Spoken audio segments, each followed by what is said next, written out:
Magluto na naman tayo ngayon ng pansit. Alam nyo na, favorite ko talaga pag pansit.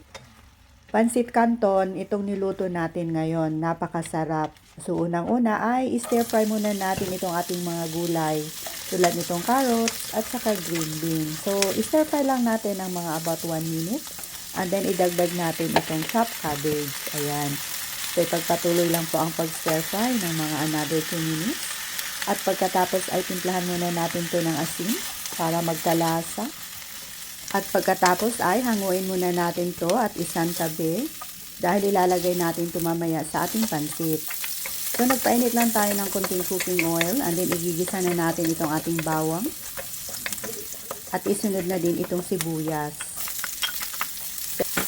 Ipagpatuloy lang po ang paggisa ng mga 1 minuto at pagkatapos ay idagdag na natin itong pork belly. Hiniwa-hiwa natin ng maliliit.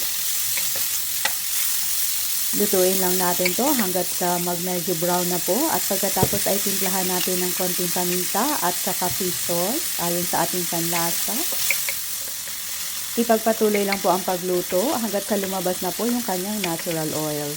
At pagkatapos ay ibuhos na itong tubig. And then lalagyan natin ng pampalasa, isang pork cube. Lagyan natin ng konting soy sauce at saka konting oyster sauce.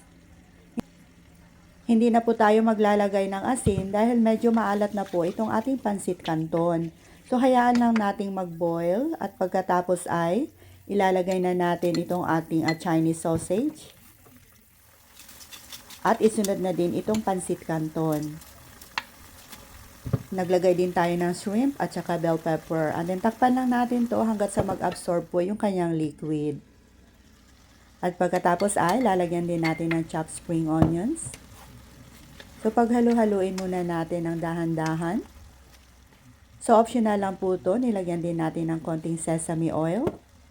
At isunod na natin ilagay itong ating na-stir fry kanina na vegetables.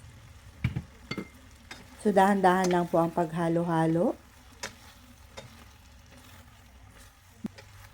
Ang sarap at makulay itong ating pansit canton. Tingnan nyo naman, napaka-fresh pa rin ng vegetables.